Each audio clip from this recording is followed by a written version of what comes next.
My name's Danica Chen. I'm 29, and I own a small auto repair shop in Phoenix. One of those places where the smell of oil never really leaves your clothes, no matter how many times you wash them. Up until a year ago, I honestly thought I had my life together. I built my business from the ground up.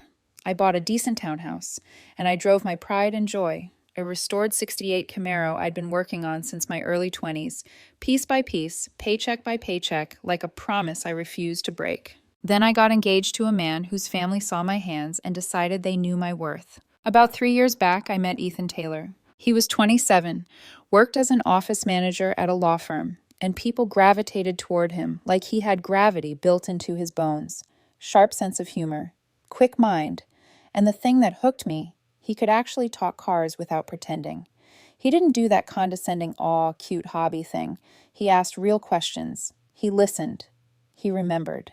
We met at a charity car show. I'd brought the Camaro, proud but nervous, because people can be weird when they see a woman under the hood of something that loud. Ethan walked up, leaned in, and said, "You rebuild this yourself?" I expected the usual doubt. Instead, he smiled like he'd found something rare. "That's gorgeous." We started talking, then we kept talking. And 14 months later, I proposed at South Mountain. Sun dropping low, city lights waking up below us, the air warm enough to make you think the world was forgiving. He said yes, and I thought I'd hit the jackpot. The engagement party at his parents' McMansion in Scottsdale should have been my first clue that the jackpot came with a curse. His mom, Esther, was a pro at making you feel small while smiling the whole time, like humiliation was a form of hospitality. "How sweet that Ethan found someone so hardworking," she said, looking at my hands like they were permanently stained. "Manual labor is so honest. Not everyone needs a college degree to be successful." It sounded like a compliment if you didn't hear the poison underneath. His dad, Philip, was worse. Classic narcissist who thought everything he did was pure gold. He talked about his investments, his country club, his opinions, like the room existed to hold them. Then there were Ethan's siblings. His sister Tori, 24, had this valley girl voice that could strip paint. Every time I saw her, she was either on her phone or making comments about how Ethan was settling. His brother Zach, 25, was your typical gym bro, constantly flexing in doorways like mirrors were oxygen. He loved reminding everyone he worked at his dad's company, like employment was something the family handed out with the silverware. But I loved Ethan, and he seemed different from them. I told myself once we were married, his family's garbage would fade into the background. That's what my buddy Diego kept telling me anyway. Diego's been my best friend since high school. Built like a linebacker. Temper that goes from 0 to nuclear fast, but loyal as hell. He works as a welder, doesn't take nonsense from anyone, and he has this sixth sense for people who smile too much while plotting. "Just saying," he told me over lunch one day. "His mom gives me bad vibes. Watch yourself." I should have listened. About 9 months into the engagement, Ethan started asking questions that felt off. "Who'd you have lunch with today? Why didn't you answer for 3 hours?" At first, I figured it was wedding stress. He'd been spending more time at his parents' place, and every time he came back, he seemed wound tighter, like someone had been twisting a key in his back and watching him twitch. Looking back, I can see exactly when his family started messing with his head. But at the time, I was just trying to make my fiancé happy. Saturday afternoon, I was under the Camaro replacing the clutch slave cylinder when Ethan showed up out of nowhere. I heard his car, then his footsteps. Too fast, too heavy. I rolled out from under the chassis and immediately knew something was wrong. "We need to talk," he said. I stood up, wiped my hands on a rag. "Hey, what's up?" He shoved his phone in my face. Blurry, surveillance-quality photos. Me outside a diner with a man. I squinted and recognized him right away. "That's Sean," I said. Customer. We grabbed lunch Tuesday after he brought his Accord in for a timing belt. Bad answer. Ethan's jaw tightened. "Oh, so you're having cozy lunches with customers now?" "Cozy?" I almost laughed, like my body didn't already feel the warning in the air. He asked about parts suppliers. We ate at Joe's diner. It was 30 minutes. Ethan crossed his arms. "Why didn't you mention it?" "Because it was lunch about car parts. Should I also report when I talked to the guy at AutoZone?" His eyes went cold. "Don't be smart with me." Then he said it, like he was repeating something he'd practiced in a mirror. "My mom showed me these." There it was. Of course it was. "So Esther gets creepy stalker photos and suddenly I'm running around on you?" I said. And I hated how calm my voice sounded, like I was trying to negotiate with a bomb. "She's protecting me," Ethan snapped. From what? I took a step closer. A woman who actually works for a living? Wrong move. His face went red. You know what? I don't have to stand here and listen to this. He turned to leave, and that's when I heard tires screeching. Alexa slammed to a stop outside my shop. Doors flew open. 3 people piled out like it was a raid. Philip stormed in first, eyes wild. You've been disrespecting my son, he said, pointing at me like I was something stuck to his shoe, playing him for a fool. I stayed where I was. If you want to have a conversation, we can talk, but you need to calm down. Zach stepped forward, rolling his shoulders. You calling our dad a liar? I'm saying your mom fed Ethan fake information, I said. Philip's face went purple. You ungrateful little... He swung, caught me across the jaw before I could even lift my arm. My head snapped sideways. I tasted blood. Zach followed with a shove that sent me stumbling into my workbench.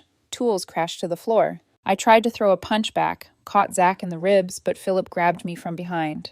And Tori just stood there filming on her phone like it was entertainment. They took turns. Philip hit like someone who'd never been in a real fight. Zach knew how to throw a punch. He got me in the ribs, hard, twice.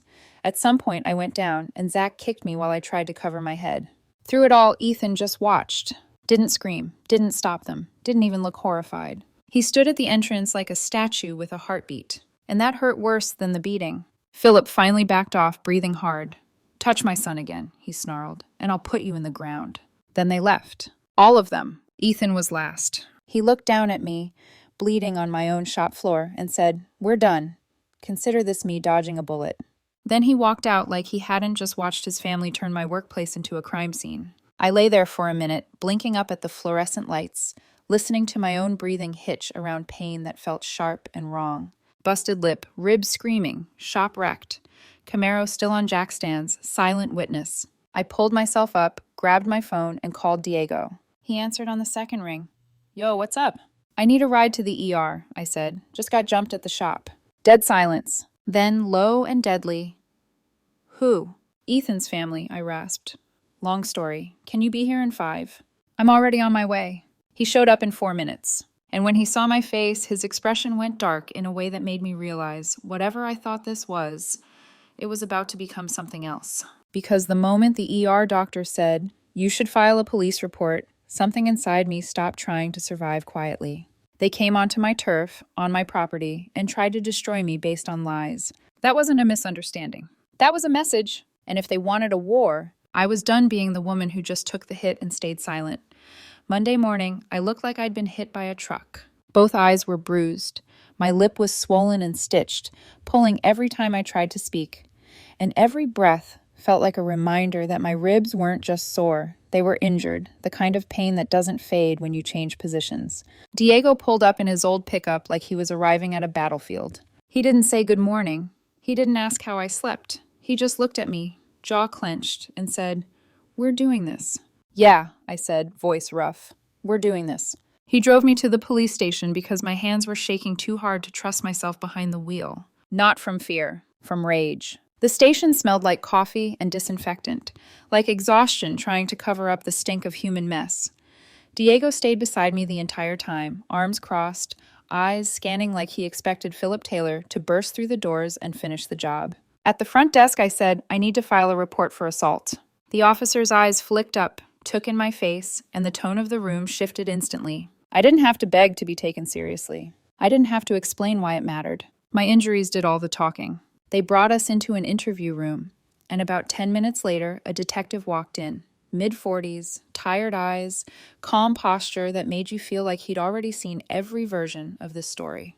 Detective Daniel Reyes, he said, offering a hand. I shook it carefully. He sat down, opened a folder, and looked at me like he wanted facts, not drama. Start from the beginning, he said. So I did. I told him how I met Ethan, how I proposed, how his family treated me like I was a stain on their furniture. I told him about the photos, about Ethan's accusations, about Esther's involvement. Then I described the moment Philip's Lexus screamed into my parking lot like a warning siren. I described the first punch. Zach kicking me while I was down, Tori filming, Ethan watching. Daniel didn't interrupt once, only nodded occasionally, pen moving. When I finished, he asked the question that mattered. You have any proof? I swallowed hard. My jaw twinged. My shop has security cameras, I said. Multiple angles. It's all on tape. His expression changed. Not sympathy, not surprise. Relief. Get me that footage, he said, as soon as possible. Diego let out a low breath beside me, like someone had finally opened a door he'd been ready to kick down. Daniel continued, "This wasn't a fight. This was an assault. If you have video, this becomes straightforward." Straightforward. A strange word for the moment my life split in half. But I clung to it like a lifeline. We drove back to my shop, and it looked exactly the way they left it. Tools scattered, a smear of my blood still dark on the concrete, my Camaro still perched on jack stands like it was frozen mid-surgery. The sight hit me harder than I expected. Not because it was messy, because it was mine. I built this place. I earned every wrench on those walls, every customer, every repair ticket, and they came in here like they owned me. Diego stood behind me, quiet, but I could feel him vibrating with contained violence. I went into my office, turned on my laptop, and pulled up the camera system. My fingers hovered over the trackpad for a second. I didn't want to watch it. I didn't want to see myself getting hit again. But I forced it, because this was how you win against people like the Taylors. You didn't outspend them. You outproof them. The video loaded. The screen showed me wiping my hands, Ethan shoving the phone in my face, my shop bright and ordinary for a split second before it became a nightmare. Philip's Lexus pulling up fast. Philip's stride through my bay like he owned the air. Then the punch, my head snapping sideways. Zach's shove. The tools crashing. Tori, phone out, recording like she was collecting content. And Ethan at the entrance. Still, watching, not stopping it. Not even flinching. I paused the footage right there, on his face. My stomach went cold. Because in that frozen second, I realized something I'd been too loyal to admit. This wasn't just about his mother lying to him. This was about Ethan being raised to believe that when his family decided something, the truth didn't matter. And I was never going to be family to them. Not really. I burned the footage onto a drive, 2 copies, just in case. Then Diego and I drove back to the station. Detective Daniel watched the first 30 seconds and exhaled through his nose. "You weren't exaggerating," he murmured. He watched Philip throw the first punch. He watched Zach kick me. He watched me hit the floor. He watched Ethan stand there. When it ended, Daniel turned the screen off and looked at me. "This is a gift-wrapped case," he said. "I'll be in touch." On the drive back, Diego was too quiet. "That's never good." "What's on your mind?" I asked. He stared straight ahead, knuckles white on the steering wheel. "I want to find them," he said, voice low, "and return the favor." "Not yet," I said. "Let the law handle it first." "And if the law doesn't?" I looked at him. His face didn't change. He wasn't joking. My ribs hurt when I breathed, and my lip throbbed, but my voice came out steady. "Then we handle it," I said. That seemed to satisfy him. A week dragged by. Slow days at the shop. Awkward conversations with customers who noticed my face and asked what happened. Most of them I told it was an accident, because the truth felt too humiliating to say out loud. I got jumped by my fiancé's family because his mother staged cheating photos. It sounded like something you'd read online and think, no way. But then I got a call from an unknown number, and the story got worse. "This is Douglas," the man said. I blinked. "Douglas?" "Ethan's uncle." I vaguely remembered him from Christmas 2 years back. Quiet guy, stayed near the kitchen, didn't join the bragging contests. "What can I do for you?" I asked. His voice tightened. "More like what I can do for you. I heard what happened. We need to meet somewhere private." Every instinct in me screamed trap, but something in his tone sounded like shame, like he'd finally decided he couldn't watch this family destroy people anymore. "Where?" I asked. "A truck stop outside Mesa," he said. "Tomorrow, noon." I didn't tell Diego until I hung up. When I did, Diego's eyes narrowed. "Could be a setup," he warned. "I know," I said, "but if it's not, it's answers." The next day, we drove out together. Diego refused to let me go alone, like he was my shadow and my bodyguard rolled into one. Douglas was already there, sitting in a booth, coffee untouched, shoulders tense. He stood when he saw me. "Danica," he said. I slid into the booth across from him. Diego took the seat beside me like a boulder. Silent, intimidating, exactly what I needed. Douglas glanced at Diego, then back at me. "So," I said, keeping my voice neutral, "what's this about?" His eyes flicked around the diner like he expected Esther to appear from behind a ketchup bottle. Then he leaned forward. "What happened to you wasn't an accident," he said. "It was a setup." My hands clenched under the table. "I figured," I said. "Got any proof?" Douglas reached into his jacket and pulled out a flash drive, setting it on the table like it weighed 100 pounds. "Everything's on here," he said. "Esther hired someone to follow you and take those photos. Specific instructions to make them look suspicious. Then she spent weeks feeding Ethan lies about you cheating, having secret credit cards, all kinds of garbage. My throat tightened. Why? I whispered. Douglas's jaw hardened. Because you're not good enough for her standards, he said. She wanted Ethan with this trust fund girl. Bradley's daughter, I think. You were in the way. Diego made a sound under his breath, something between a laugh and a growl. I picked up the drive.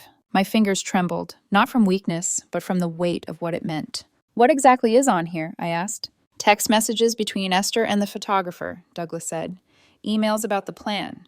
Messages she sent Ethan planting doubt. It's all there. I copied it before she could delete it. I stared at him. Why are you helping me? I asked quietly. Douglas's expression shifted, like something old and bitter finally surfaced. Because I'm tired of watching Esther destroy people for fun, he said. She's done this before. Sabotaged Ethan's last serious relationship too. I stayed quiet then. I regret it. He paused, eyes locked on mine. I'm not making that mistake twice. I didn't speak for a moment, because part of me wanted to scream. Part of me wanted to cry. And the rest of me, the part that had been built in grease and overtime and stubborn survival, just wanted one thing: to burn their whole world down with the truth. That night, I drove straight to a copy shop and made 3 backup copies of that drive. Because if there was one thing I knew about wealthy families with connections, it's that they don't lose unless you make it impossible for them to rewrite reality. When I got home, I plugged the drive into my laptop, and I started reading. Esther texting her sister. Found a photographer who can make anything look suspicious. This should be enough to turn Ethan against her. Esther emailing someone tied to that trust fund girl. Give it another few weeks. Once he's single again, you'll have your chance. Esther messaging Ethan.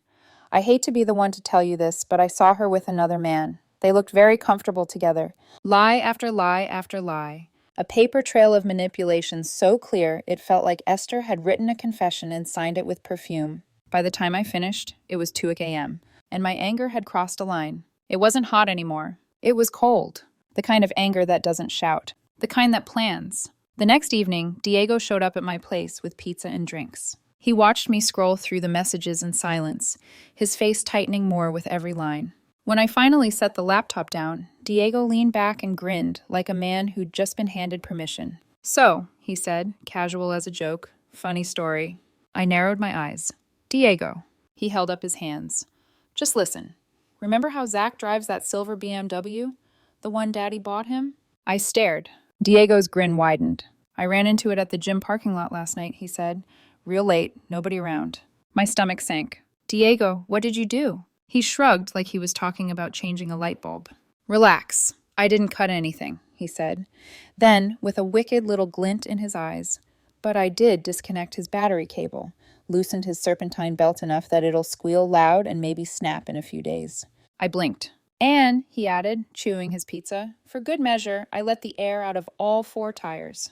I stared at him like he was insane. You broke into his car. Didn't break anything, he corrected, smug. Popped the hood with a Slim Jim, locked it back up. Whole operation took 10 minutes. I should have scolded him. I should have told him it was stupid, that he could have gotten caught. Instead, a laugh escaped me. Small. Bitter, almost shocked. You're insane, I said. Diego nodded, satisfied. Yeah, and rich boy needs to learn actions have consequences. He took another bite, like he'd just paid a parking ticket. The legal system's handling the big stuff, he said. I'm handling the petty annoyances. I shook my head, but I couldn't fully hide the flicker of something inside me. Not joy, not revenge, just balance. The next morning, I called a lawyer. A friend of a friend named Chris, who handled criminal defense and civil suits. He met me in his office, scanned my injuries, then plugged the drive into his computer. I watched his face shift from curiosity to disbelief to pure, sharpened focus. This is insane, he said finally. Danica, we're not just talking assault anymore. This is conspiracy, fraud, potential stalking. Depending on how we frame it, this is serious jail time. All of them? I asked. Esther, definitely, Chris said. Philip and Zach for assault. Tori might try to skate by claiming she didn't participate, but filming while it happens doesn't play well. And she was part of the coordinated arrival. I swallowed. What about Ethan? Chris leaned back, tapping a pen against his desk. Did he know about Esther's plan beforehand? I don't know, I said, voice flat. And honestly, I don't care. Chris nodded slowly. Unless we prove he was in on it, he may not be criminally liable, but... He paused, eyes sharp. In the court of public opinion, he's done. I left his office feeling lighter and heavier at the same time. Lighter because I finally had a path. Heavier because now I couldn't unsee it. The man I loved had been used like a puppet, and still chose to stand there while I got beaten. That afternoon, I took the evidence to Detective Daniel. He went through it once, then again. Then he looked up at me like I'd just handed him a loaded weapon. "You just gave me a gift-wrapped case," he said. "Warrants will go out by the end of the week." "How long until trial?" I asked. "A couple months," he said. "But with evidence like this, they're not walking." I left the station and sat in my car for a full minute before turning the key. Because for the first time since that day in my shop, my body wasn't the loudest thing inside me. My fear wasn't the loudest thing. My humiliation wasn't the loudest thing. Hope was. That night, Diego came over. We sat on my couch eating like we were plotting a heist. "So what happens now?" he asked. I stared at the wall, feeling the cold calm settle into my bones. "Now," I said, "we wait for them to panic." And somewhere deep down, I could already feel it.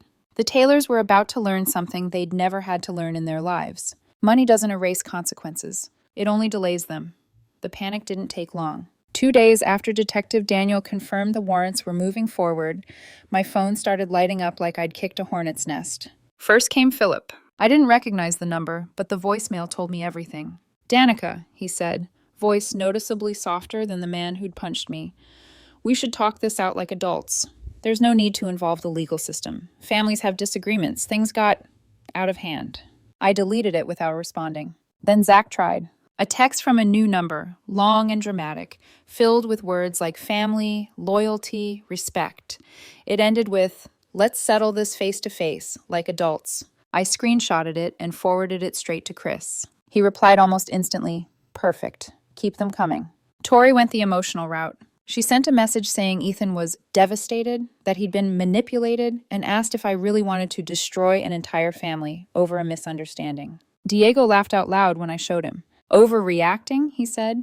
"They beat you half to death. These people live in a different reality." He wasn't wrong, but the silence from Esther was the loudest thing of all. No calls, no texts, no apologies. That told me everything I needed to know. She wasn't scared yet. She was calculating.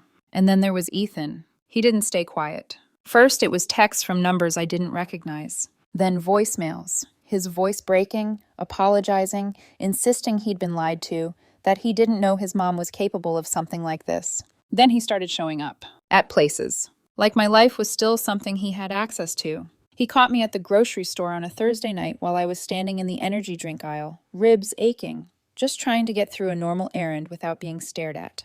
"Danica," he said softly, like we were still a couple, like his family hadn't put me in the hospital. I turned slowly. He looked wrecked. Red eyes.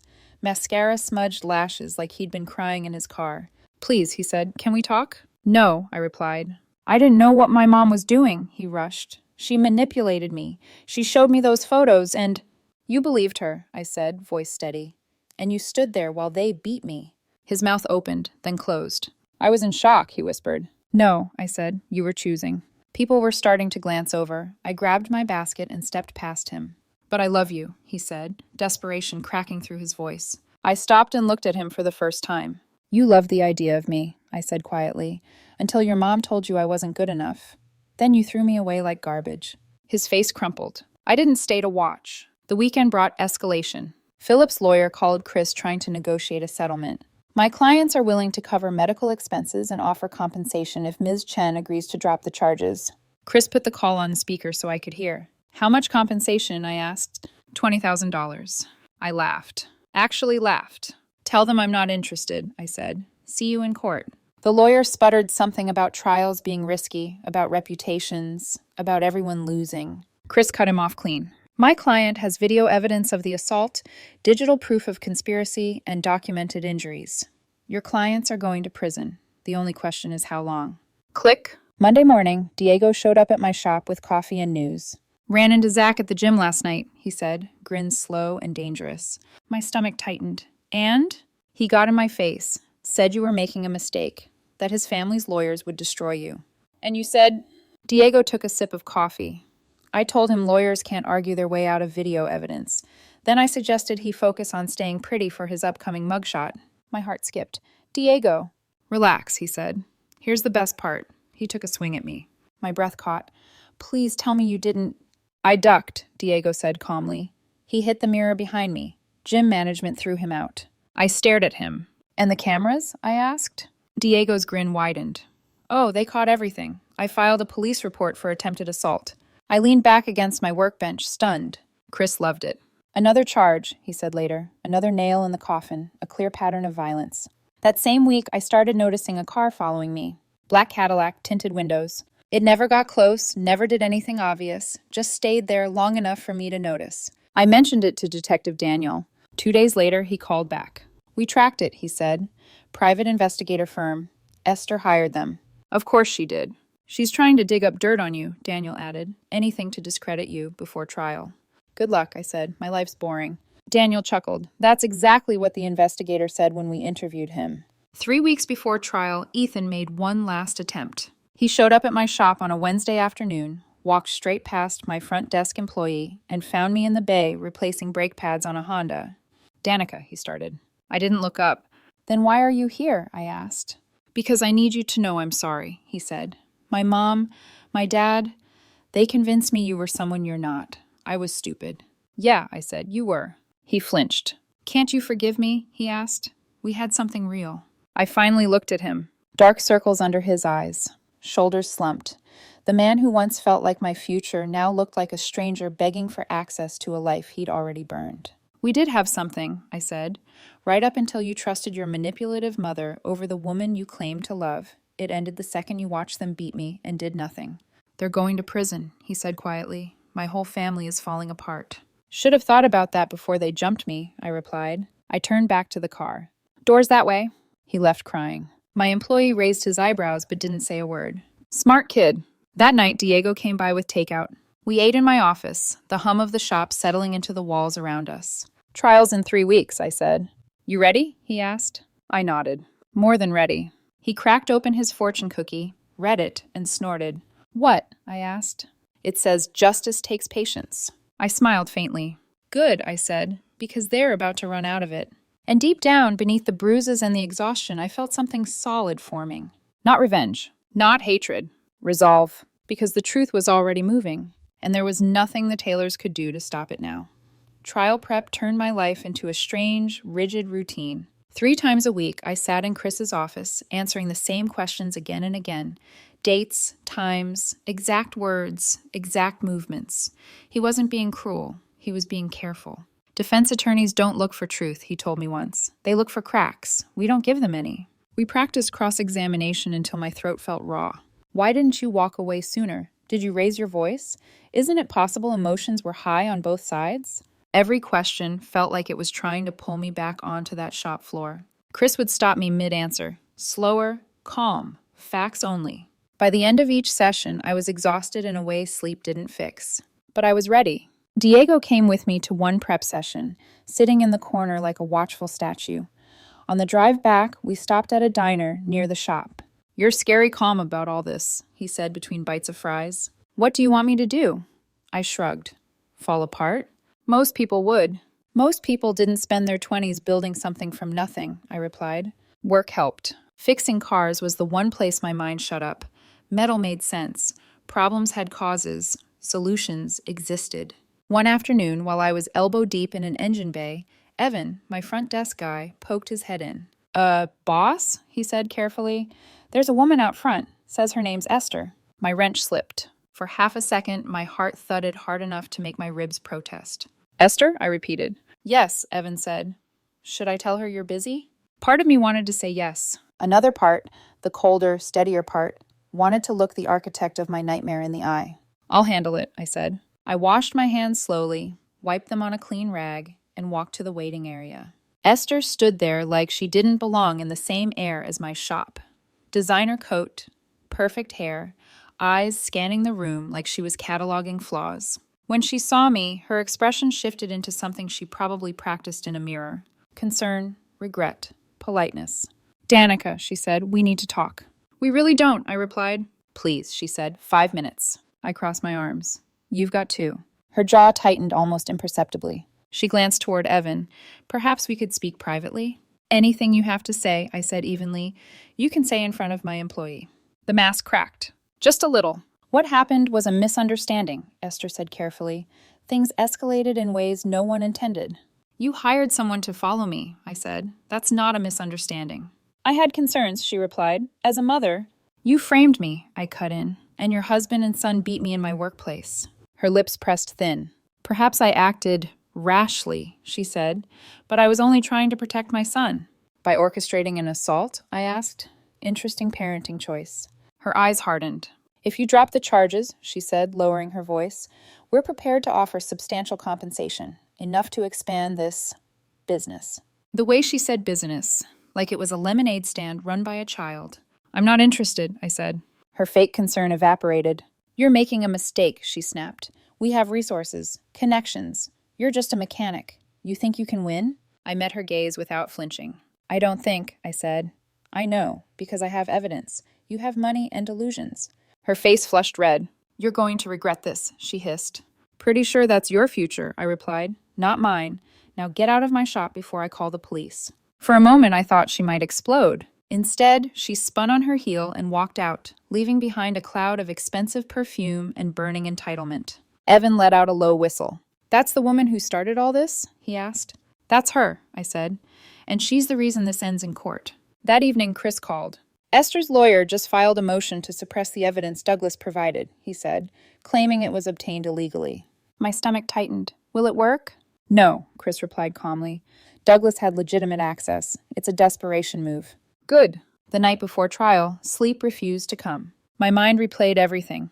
My shop floor, Ethan's face, Esther's voice, the sound of that first punch. At midnight, my phone buzzed. Diego, you awake? Me, yeah, Diego. Want company? He showed up 20 minutes later with takeout and 0 questions. We ate on my couch in silence, the kind that doesn't need filling. After a while, Diego cracked his fortune cookie and smirked. After this is over, he said, we're celebrating. Steakhouse, my treat. I smiled faintly. Deal. At 2 a.m., he crashed on my couch. I went to bed and stared at the ceiling until dawn crept in. By morning, I was ready. The Maricopa County Courthouse was big, cold, and designed to make you feel small. I wore my best suit, the one I'd bought for the engagement party. The irony wasn't lost on me. Chris met me outside, crisp and focused. Ready? He asked.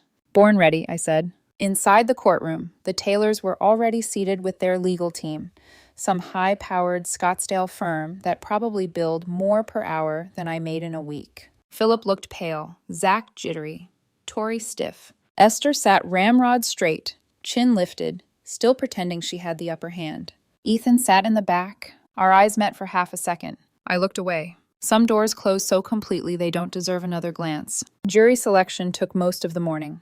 12 strangers were finally seated. And when the prosecutor stood up and began laying out the case, manufactured evidence, conspiracy, premeditated assault, I felt something inside me settle. This wasn't my fight anymore. It was the truth's. And the truth had finally been given a microphone. The prosecutor's name was Angela Ruiz. She didn't raise her voice. She didn't perform. She laid the facts out in the way surgeons lay out instruments, clean, precise, and impossible to ignore. She walked the jury through the story step by step, how Esther Taylor hired a photographer to follow me, how those photos were staged to look intimate, how weeks of manipulation softened Ethan up for the lie, how Philip, Zach, and Tori arrived at my shop together, uninvited, coordinated, and angry, how violence followed. And then she said the words that shifted the air in the room. This case is not about a misunderstanding. It is about a manufactured narrative that ended in a premeditated assault. Across the aisle, the defense attorney, Montgomery, a man who looked like he should be selling investment portfolios on a yacht, stood and smoothed his tie. His opening argument leaned hard on one idea: family protection. These are good people, he said, voice warm, practiced. They believed they were defending their son from betrayal. Emotions ran high. Good people. I felt Diego stiffen behind me. Angela didn't react. She just nodded, like she'd been expecting that exact angle. I was called first. Walking to the stand felt surreal, like my body was moving through water while my mind hovered somewhere above it all. I raised my hand, swore to tell the truth. From the stand, I could see everyone. The jury, watchful, serious. Philip whispering to his lawyer. Esther staring straight ahead, chin high. Ethan in the back, pale and trembling. Angela guided me gently. How did you meet Ethan Taylor? I told them. How did the engagement happen? I told them. Did his mother, Esther Taylor, ever express disapproval of your relationship? Yes, I said, frequently. Then came the photos. Did you recognize the man in those images? Yes, I said. He was a customer. We had lunch to discuss car parts. And did you cheat on your fiancé? No. Angela paused. What happened when Ethan confronted you with those photos? I took a breath and described the argument. Then the arrival. Tell us what happened when the Lexus arrived. I described the punch, the shove, the kicks. My voice stayed steady, but my hands clenched in my lap when I talked about hitting the floor. Where was Ethan Taylor during the assault? Angela asked. I swallowed. He was standing at the entrance, I said, watching. Angela nodded once. She turned to the screen. Let's watch. The courtroom monitors lit up. My shop, my voice, Philip's punch, Zach's kick, Tori filming. A murmur rippled through the jury. One woman covered her mouth. Angela paused the footage on the frame that haunted me the most. Ethan, still, silent. These are your injuries? Angela asked, pulling up photos. Black eyes, split lip, stitches. Yes. Did you require medical attention? Yes. Emergency room. 2 cracked ribs, a concussion. Montgomery stood for cross-examination. He smiled like we were having a polite disagreement. Ms. Chen, he said, isn't it true you were angry during this conversation? Yes, I replied. And did you raise your voice? I did. So emotions were high on both sides? I met his eyes. Raising my voice did not justify 3 people assaulting me. A few jurors nodded. Montgomery tried again. Isn't it true you insulted Mrs. Taylor during the argument? I said she was manipulating her son, I replied calmly, which, as the evidence shows, she was. He tried to imply provocation. I didn't take the bait. Facts. Calm. No cracks. He eventually sat down, lips tight. Next came Douglas. He testified about discovering Esther's messages, the planning, the lies. Montgomery tried to paint him as a disgruntled relative. Douglas didn't flinch. I stayed quiet once, he said. I won't do it again. Then the digital forensics expert confirmed the messages were authentic, unaltered, time-stamped, traceable. The ER doctor testified next, confirming my injuries were consistent with assault by multiple attackers. And then, Ethan. He walked to the stand like each step cost him something. Angela kept it short. Did your mother show you photos and claim your fiancé was cheating? Yes, Ethan whispered. Did you later learn those photos were staged? Long pause. Yes. Did you attempt to stop your father and brother from assaulting her? His eyes filled. No. That was it. Philip took the stand next. He spoke with confidence, too much of it. Claimed he was protecting his son, that things got out of hand. Angela played the footage again. Mr. Taylor, she said evenly, does this look like a moment that got out of hand, or a series of deliberate strikes delivered while the victim attempted to retreat? Philip had no answer. Zach was worse. He tried the protective brother routine until Angela introduced the gym footage, him swinging at Diego weeks later. Is this also family protection? She asked. He stared at the table. Tori claimed she was just recording. Angela showed the clip again. You chose to film rather than intervene or call for help? Silence. And then, Esther. She walked to the stand like the courtroom owed her respect. She admitted to hiring the photographer. I was gathering information, she said, as any concerned mother would. Angela's voice sharpened. Did you instruct the photographer to make the images look suspicious? Yes. So you intentionally created false evidence? I provided my son with information. False information, Angela corrected. Why? Esther's lips thinned. He wasn't good enough for her, she snapped before she could stop herself. Someone had to open my son's eyes. The courtroom froze. Angela smiled, small, precise. So this wasn't about safety, she said. This was about class, control, and deciding who was worthy. Montgomery objected, but it was too late. Esther had said the quiet part out loud. Closing arguments were short. Angela dismantled the defense piece by piece. They deliberated for 3 hours. When the jury returned, my heart pounded, but my fear was gone. The verdict was unanimous. Guilty, on all counts. I didn't look at the Taylors. I didn't need to. Justice had already spoken. And for the first time since that day in my shop, I felt something close to peace. Sentencing came 3 weeks later. By then, the adrenaline had faded, leaving something heavier behind: anticipation. Consequences don't arrive with fireworks. They arrive quietly, in measured words spoken by a judge who has nothing to prove. The courtroom was packed. Word had spread. People love stories where money fails to save someone. I sat in the front row with Chris. Diego sat behind us, arms crossed, eyes alert, like this was still a fight that might break out. The Taylors filed in one by one. Philip looked smaller than he ever had. His suit hung wrong, like it belonged to someone else. Zach tried to project confidence, but his knee bounced nonstop. Tori's mascara was already smudged. Esther walked in last. She held her head high, but something had changed. The certainty was gone. In its place was the faint, brittle look of someone realizing the world doesn't bend forever. Judge Carver took the bench and reviewed the file for a long, quiet moment. Then he began.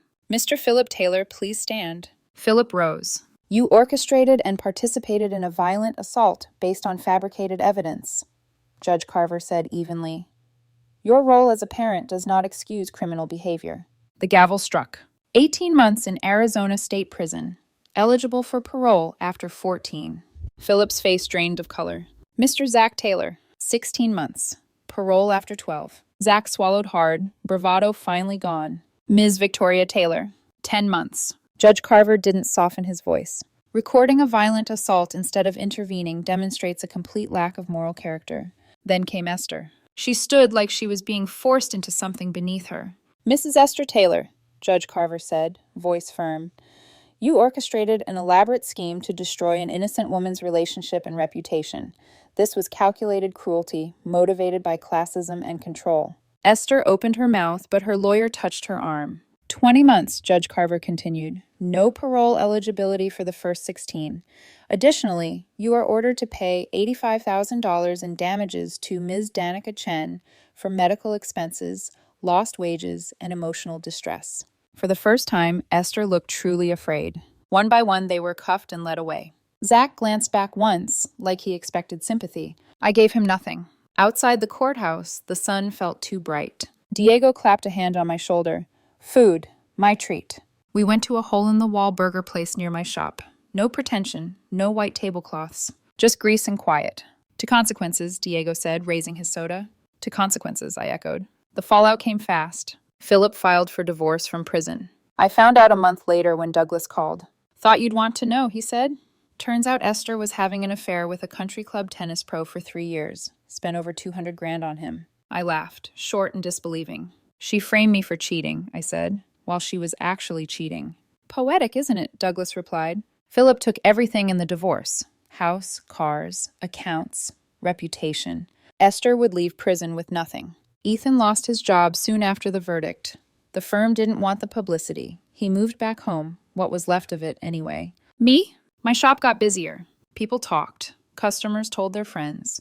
Turns out standing up to wealthy bullies makes you something of a local legend. 6 weeks after sentencing, the $85,000 hit my account. I used half to upgrade equipment at the shop, invested a quarter, donated the rest to a local dog shelter. Something about giving part of it away felt right. A few months later, I ran into Sean at a coffee shop. The same innocent lunch that had sparked everything. I heard what happened, he said gently. I'm sorry I caused trouble. You didn't, I replied. You just existed. We started talking, then getting coffee, then dinners. Nothing rushed, nothing heavy. Normal felt revolutionary. Diego approved immediately. She seems stable, he said. Like actually stable. Low bar, I replied, smiling. Around that time, I adopted a dog. German Shepherd. Named him Toji. He forced me out of the house, into parks, into sunlight, back into myself. 6 months after sentencing, I got a letter. Prison mail. Ethan's handwriting. 2 pages of apologies, explanations, therapy talk, regret. I read it once. Then I took it outside to the burn barrel behind my shop and lit it on fire. Some things don't deserve space in your life. The Camaro was finally finished. I took it to shows. Met people who loved cars the way I did, without strings attached. One Sunday in Tempe, I saw Tori across a lot. She'd been released early. Thrift store clothes. No designer confidence left. She saw me and turned around fast. Smart move. 2 years later, Douglas invited me to dinner. Everyone's out now, he told me, Esther included. How are they doing? I asked. Not well, he said. Esther's in a studio apartment, working a call center job. Philip's bitter and broke. Zach's doing warehouse work. Tori's juggling retail jobs and legal fees. I nodded. I didn't feel triumph. Just distance. Do you feel bad for them? Douglas asked. No, I said. They made choices. These are consequences. Present day? My business is thriving. I'm dating Sean exclusively. Diego's still my best friend. Still intense, still loyal. The Taylors are living with the wreckage they created. And me? I'm living proof that justice doesn't always roar. Sometimes it just quietly takes everything from the people who thought they were untouchable. That's not revenge. That's accountability.